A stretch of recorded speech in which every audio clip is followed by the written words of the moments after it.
And I'm just going to change the screen for recording purposes. Just give me one moment and we'll jump into the next piece here. So today's training, I'm not going to have a guest in today. I'm going to do training on how to use what I call my needs analysis in order to have conversations with brokerages. And so this might be a a one-man broker shop where they have 100%. They're keeping 100% and paying their expenses. It might be someone who's running effectively a small team, right? They have agents with lower splits, maybe 50-50, 60-40. They're feeding them leads. It might be a traditional type brokerage where they're paying a higher split to their agents and the agents are acting independently. It might be someone that has 50 to 100 agents. So I'm going to, my intent is to go over the needs analysis. I have recorded it before. It's on my personal YouTube channel. But today I want to cover it in examples of having conversations with brokers specifically. So this will not be, agent focused. It'll be broker focused. So before I get into that, let me just open it up. If anyone wants to toss out, some of the objections that they have heard in talking with brokers, and I'll try to work that into doing the needs analysis today. So let me just do that real quick with you guys.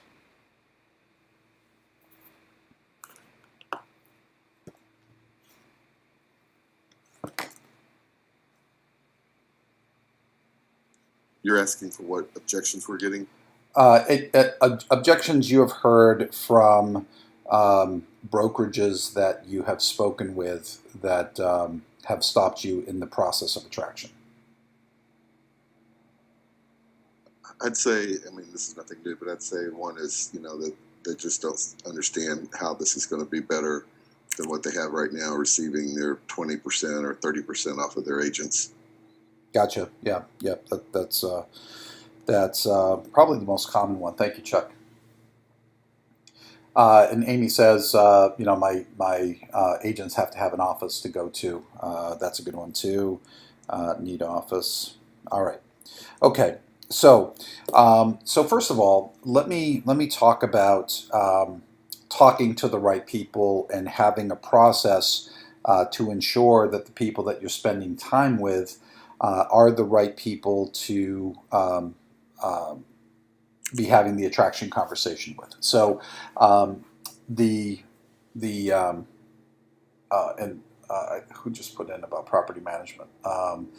So Randy, if they are doing property management, unless they have the ability to do the property management outside of EXP, it's just a non-starter. So that's just a qualifying position until such time that the company decides to allow property management within EXP. That just becomes a qualifying thing. It's the same type of thing. If someone currently is a franchisee under another system, it's just a non-starter. We can't have the conversation with them. So same thing if there's property management and they would need to do it within EXP. Let's see. If they want to pay for their own office or branch. Donovan, yeah, so if a broker has, whether it's a broker or an agent running a team or anything like that, if they have their own location, if they want to have their own location, they can do that. They do need to get that approved through the SAB, the State Administrative Broker, so it can become a designated location and under the supervision of the broker in charge, all of those kind of things. So the answer is yes, as long as it's their expense, as long as they follow the rules of the signage and they get approval from the broker, and that does vary state by state.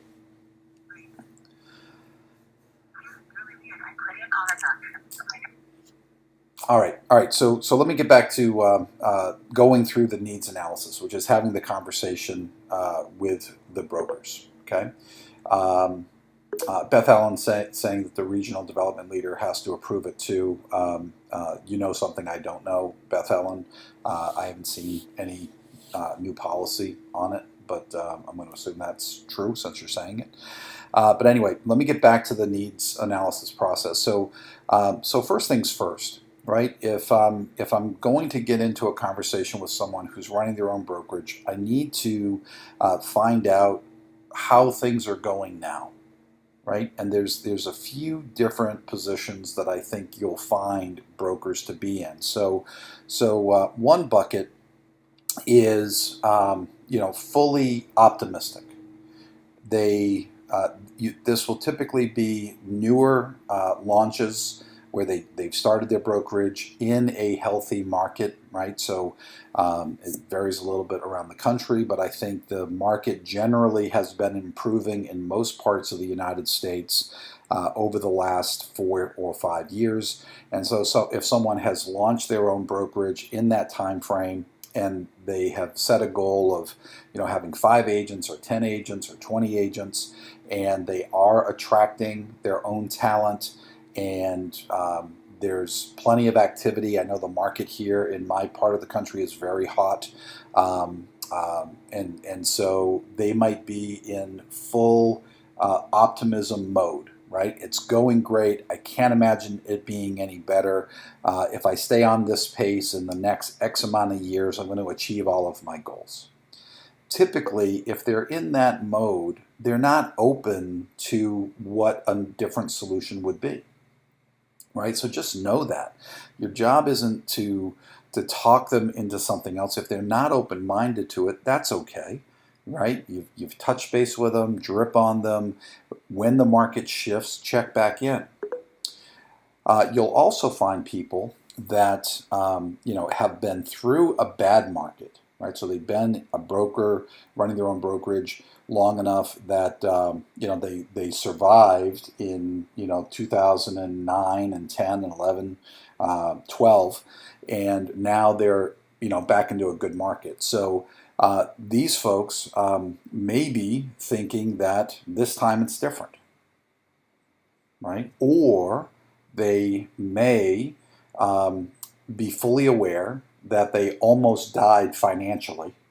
They're in a good phase, but they know that there's another downturn coming because it always seems to happen every 10 or 12 years, right? And so they might be looking for a solution that'll help them grow and thrive in the next shifted market.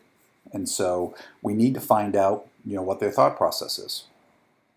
Then there are folks on the other end of the spectrum where it's not going so good, right? Maybe they've been doing it 10 or 15 years. And maybe they've attracted 100 agents over that time, but they still only have 10, right? So they recruit the wrong agents. When they do get good agents and they get trained, they get poached and they go somewhere else, or they leave them and go out on their own, or whatever, right? So the system that they've been working for an extended period of time is not giving them the financial freedom that they thought it would.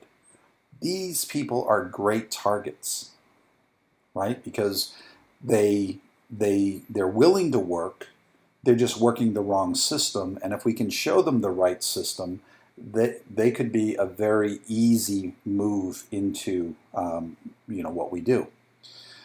And then there are folks, again, on that end of the spectrum that are great targets, and these folks have been in the business for an extended period of time, and they are looking at their final 3 to 5 or 8 years. What is my exit strategy? And they thought it would be to build a brokerage, make it profitable, and sell it to somebody else. And maybe they've started to come to the realization that there is no big buyout at the end. What is my exit strategy? Or they think there is, but they don't know about this option, right? So they should compare the two. So I think the first step is to be able to classify people into these 4 buckets, because each of those buckets means a different style of conversation. So before I go into that part of it, let me just open it up and see if anyone has any questions regarding that spectrum.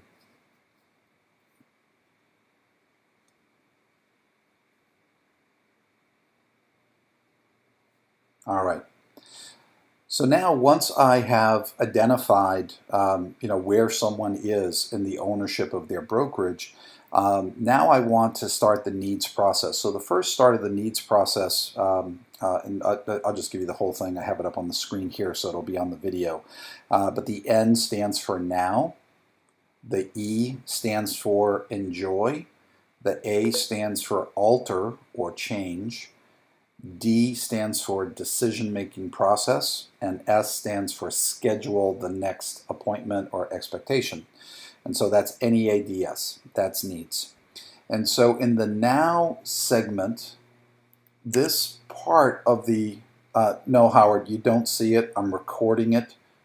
It will be in the video when I post it in my private channel.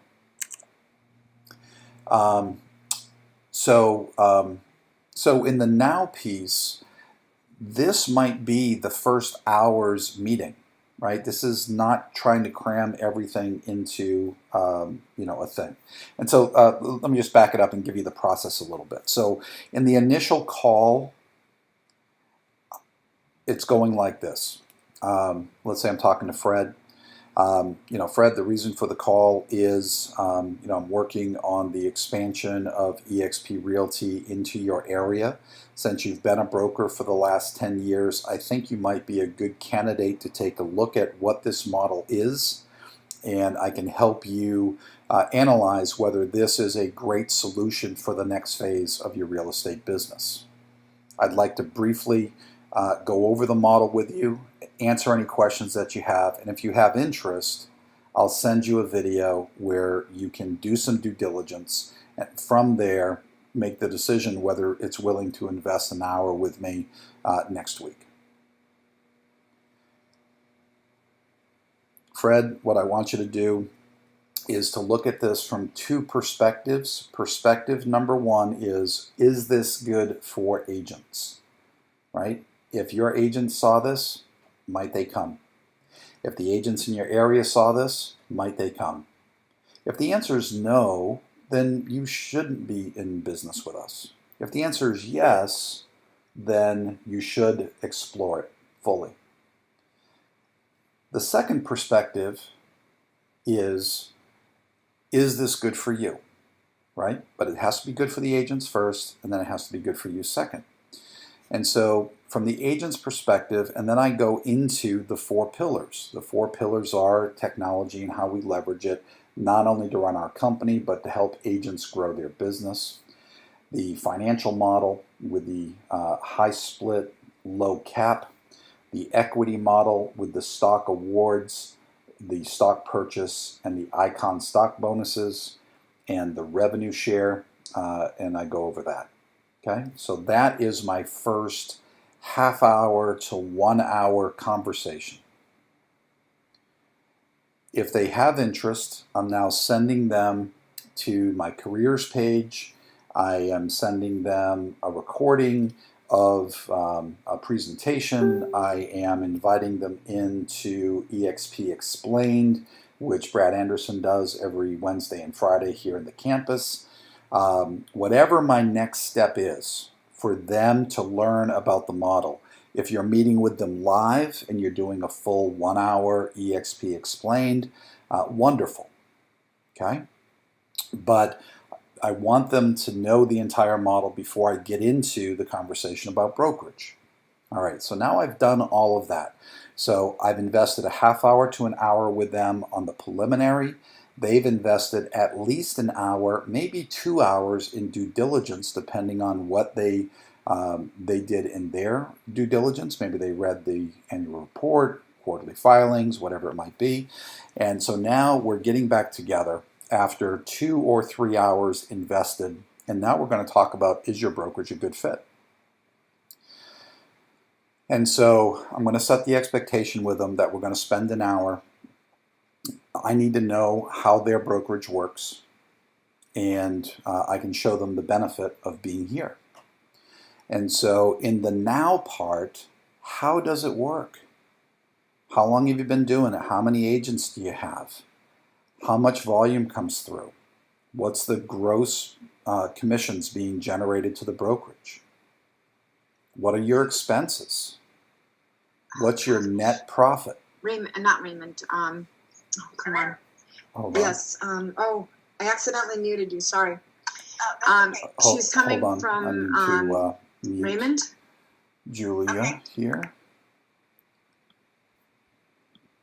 Okay, I think I did that. All right. And so the now part is going to be the largest part of this session. Okay, and it's the most important part for me to know, because it's going to allow me to find out where the weaknesses are in their current model. Number two, what do they like about running their own brokerage? And there's going to be some things, right? Maybe they like that they've built this wonderful brand and imagery, their reputation. It might be the camaraderie that they have. Whatever it is, you need to know what is it that they like about it. And now we get into the third conversation, which is what would they alter or change about it? And usually there's a few things that are always going to come up. One would be to be more profitable. Another would be to have more of their life back. Right? Some brokers who are running their brokerages have no life because their agents are coming to them all the time. Maybe they would prefer to get back into serving their clients, because if they're running the brokerage, maybe they're not in the business that they got in that they really enjoyed. Okay. Maybe what they would alter is the ability to retire. And so I need to know those things. And I need to take great notes, because then what it's going to come into is, if I can show you how to keep the things that you like and get rid of the things that you don't like, is that a good business decision? Is that what you're looking for? And that really becomes the key. That's the crux of the entire process. Once we've done that, we get into the decision-making process, right? A couple of things that I want to know is who is involved in the decision-making process. If it's a spouse, if it's a business partner, I need them in the next session. And that if there is someone else in that process, I need them in the next session before I get into the presentation of, you get to keep all these things and we're going to eliminate the bad things and this is what the future looks like, right? I need them there for that presentation, which is going to be a separate meeting, and it's going to be maybe an hour, maybe 2 hours. Okay? And then scheduling the next meeting, the next expectation. And so that is the overall process. Now, in there, you're going to have some of the objections that you guys have heard, right? So one of them might be, I need an office, or I have an office, right? I have a 10-year lease. I still got 4 more years on the lease. I can't get out of it. I can't sublet it. And so the model seems great, and I would love to be able to shed my expenses, but I got the office. And that's fine. That becomes a known obstacle that we have to overcome. Okay? So I want to now isolate objections that come up. And so a dialogue that I like is, other than this, in this case, the office, other than 4 years left on the lease, is there anything else that would be holding you back from making the move forward? And if it's something else, great, I need to find out what it is. And then, other than this objection and that objection, is there any reason other than those two things that you wouldn't move forward? Right? So I want to get it down to the final 1 or 2 or 3 things, so I know if I put in the time, effort, and energy to help solve those problems, that there's a very high percentage chance that they're making the move over. Okay. So, so need an office. So we have plenty of people that have offices in EXP. Our model is that the company does not pay for them. So when we say we are a cloud-based brokerage, we do not have bricks and mortar, we're talking from the perspective of the company, not from the perspective of the leader. And so it's what I refer to as out of the box, right? In the computer is in the box. Having something outside of the computer is out of the box. And so those models vary widely among many folks that are here in this room, as well as other leaders that aren't here today. And so we have some folks that own a building. We have some folks that need to pay for a lease until they can get rid of it. We have others that want to have a location because that's how they run their lead generation team or whatever they're doing. Maybe they're in a part of the country where if you don't have a window on Main Street, you can't get any listings, right? There's some of those resort type of towns or those kind of things. It's local business. And so maybe there's a need to have bricks and mortar. Well, that's fine. A leader can have an office as long as they follow the rules of approval from your state leaders. But once you've established what that is, now it becomes what is the out-of-the-box model.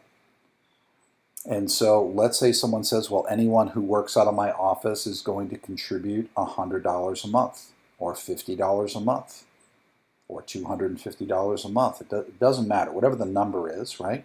Or maybe everyone who works out of the office contributes a percentage of each deal. Maybe it's 1% of each deal, maybe it's 10% of each deal. Okay? Maybe it's a dollar amount for each deal. And so this is just a outside the model. Now, one thing that you have to be very careful of is when you are attracting to that model, the agents that are being attracted, there are two separate decisions. Do you want to join eXp Realty? If so, here is your ICA. The second question is, do you want to be part of this offering? And the answer is yes or no. And people can join without being forced to be in that office, right? Maybe they want their own location, right? Maybe they're running their own team. Maybe they had their own brokerage and need to keep that spot. And so, the outside of the box thing cannot be forced on anybody. It's a solution-based piece. And so that's how you deal with the office piece. Now, the reality of it is, if no one cares about the office and no one wants to pay to have the office, well, that's the answer. And if the broker can't make the move, that's okay. That's the answer too. But if all the agents are not using the office, they're going to join us anyway. Right? So it isn't like if I don't get this broker, I don't get the 20 agents. The 20 agents are going to come anyway. Before I came here, I would go around and relaunch offices for my previous company. And one of the first things that I would do is I would call the local independent brokers, and I would say, I would introduce myself and let them know that my job was expansion, and that the fastest way for us to expand would be to find like-minded people who would be interested in being part of what we're doing instead of the competition, and I would like to meet with them and share our models and concepts, and those kind of things. And once I showed them how competitive the model was, I would let them know that if they think it's good and the agents are going to come anyway, the agents are going to come with or without them. The reason why I was meeting them is I would rather them come under Fred and preserve what he's built. And if Fred said, well, I can't come because of my building. Well, that's tough, Fred, because the agents are going to come anyway. Whether I talk to them or someone else talks to them, it's a pretty compelling story, right? And so don't get hung up as to whether Fred comes or not. If he comes, great. It makes it easier. If he doesn't come, the agents are going to come anyway. So, so if they can get rid of the expenses, wonderful. If they can't get rid of the office, well, they can get rid of the overhead of everything else that they're doing. right? They have staff, they can get rid of that. They have the cost, the bookkeeper, all that kind of stuff, they can get rid of it. They have the cost of doing, running the escrow account and the bookkeeping, they can get rid of that, right? So there's still a lot of things that they can get rid of as expenses and push them here. Another one is, how is this better? So there's different ways to do math, right? There's the 1 + 1, there's subtraction, and then there's multiplication. 1 + 1 or 1 × 1, doesn't move a number very much. 1 + 10 or 10 + 10, starts to get a little bit more interesting, but 10 × 10 can become compelling. And so if you're talking apples to apples and you're talking simple addition, it's not very compelling. What do I mean by that?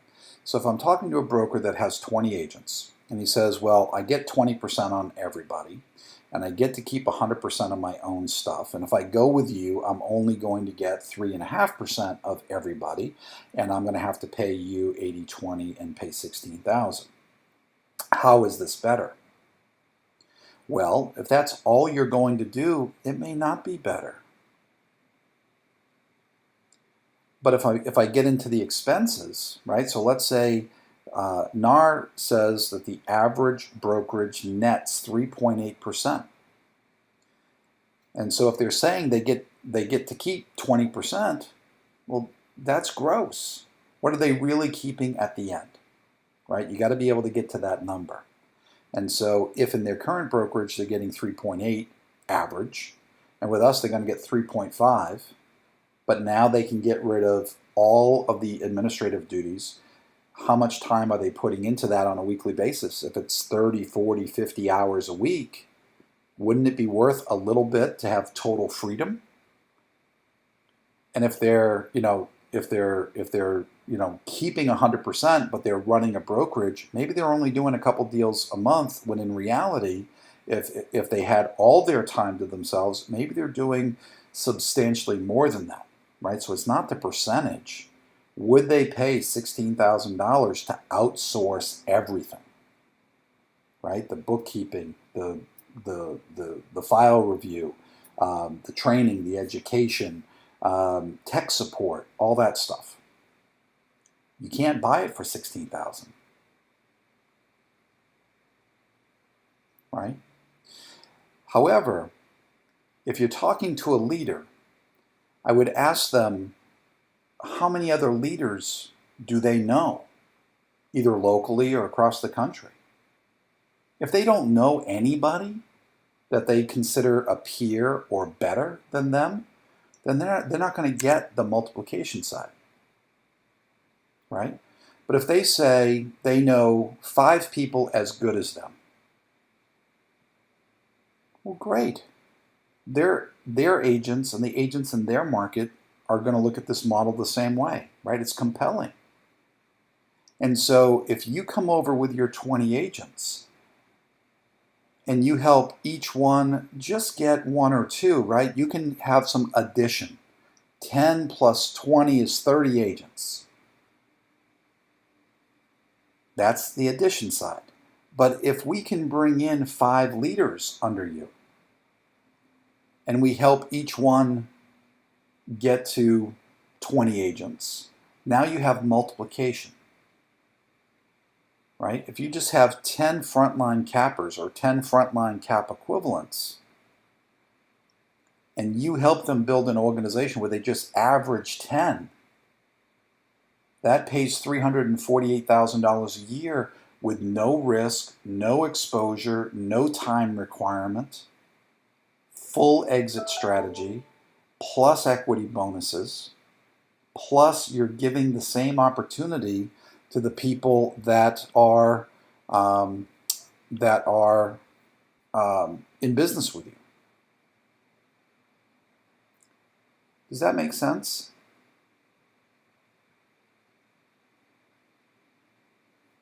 Yes. right? So so that's my process for talking with brokers. And that's not to say that everyone out in here should go out and dial up every broker in your marketplace, you know, but you should get someone into curiosity and get them connected with someone. So like for anyone who's in my revenue share group, I'm happy to have these conversations, you know, with brokers like this, right? As you're building your revenue share group, you will identify leaders that are as good as you or better than you, right? So for like me, I have Chuck Keller.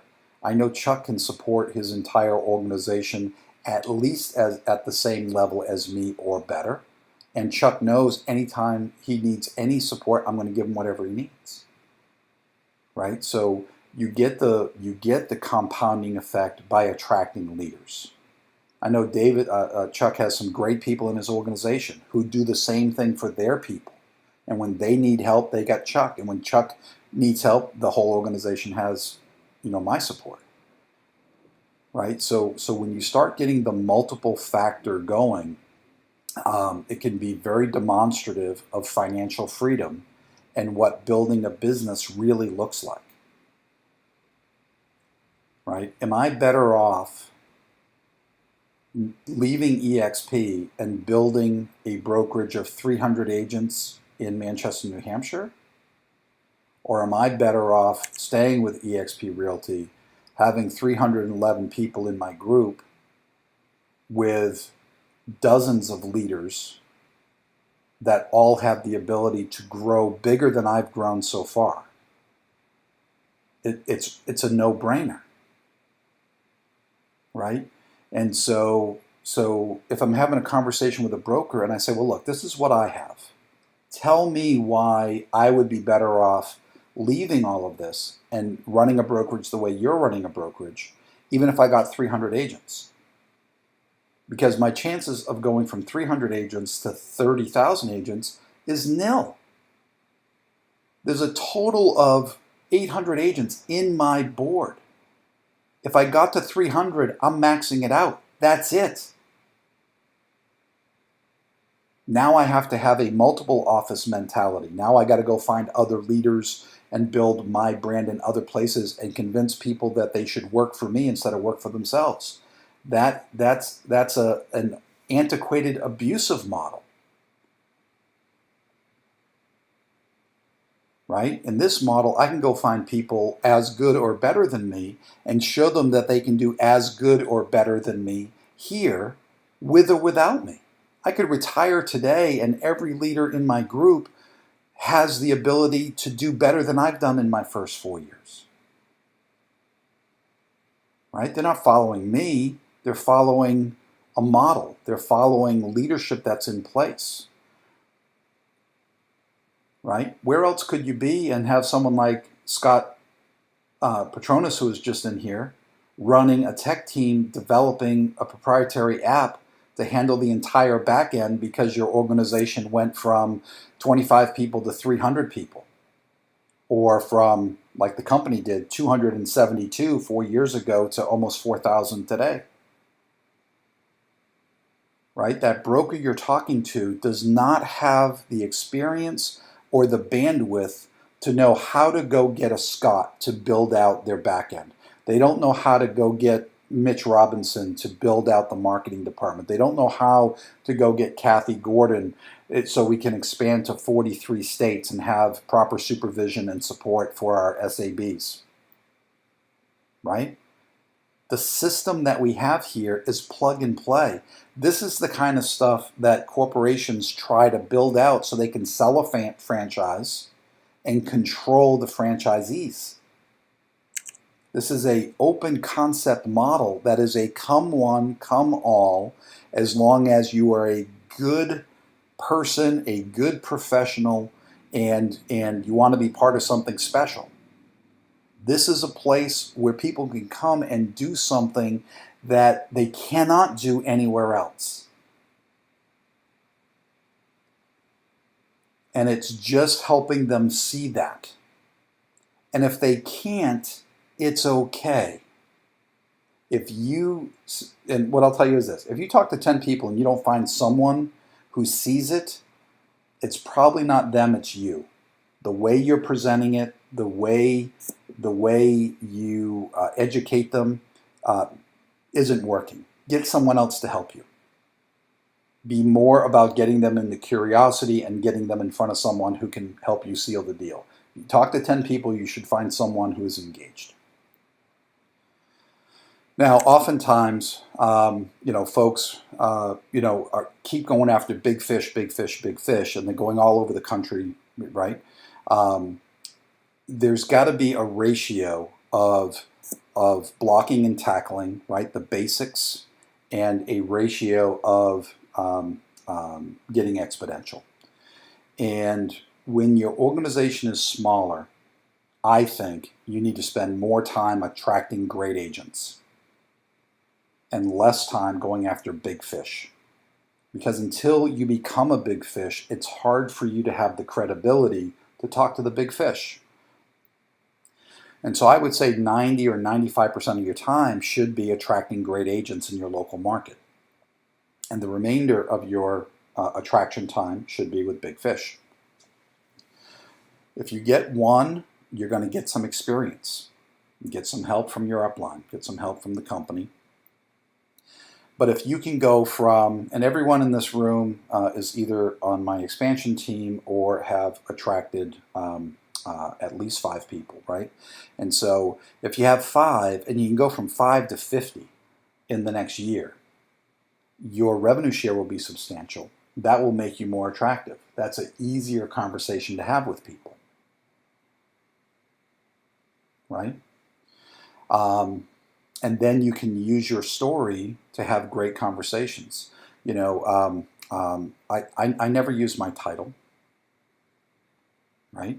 The reason is if I say, well, I'm the blah, blah, blah of something, right?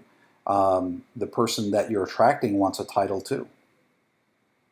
All I do is focus on the expansion of the company, right? I run my expansion group. I run my expansion team. I run my revenue share group. And you can do the same thing, and I'll help you do the same thing. So that's the needs analysis. That's how I talk to brokerages. I hope that helps you. I got time for 1, maybe 2 final questions before I wrap it up.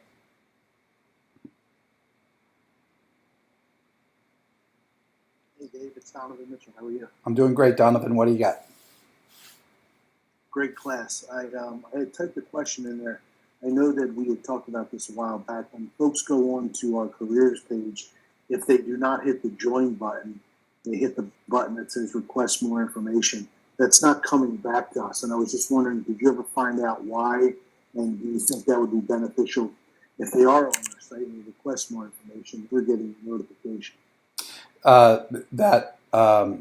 It used to always come to us, so this is a new issue that I've heard. Kiwa got Logan involved, and I was told that it does go to us. So if you're seeing that it's not working on your site, I would go back to Kiwa and ask for the tech team to look into that, because if someone's applying, it should auto let us know, and if someone is requesting more information, it should auto let us know through our career sites also.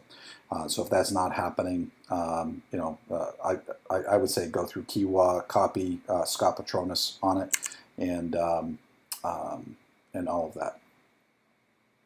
All right, guys. I appreciate it. Absolutely. All right, thanks for coming in. No session next week for July 4th week, but I'll be back in here the week after, and we'll continue these sessions, and I will post this recording sometime in the next several days or so. If you want to be notified when I post them, go to my personal YouTube channel, hit subscribe, and then hit the little button or the bell next to subscribe. That's a new feature that YouTube added. If you don't hit the bell, you won't be notified. Every time something's uploaded, you'll only get notified once in a while.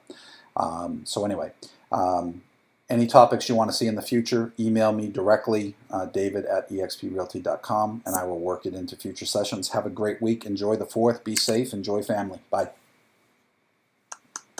Thanks, Dave. Thank you, guys. Thanks, Dave. Awesome stuff.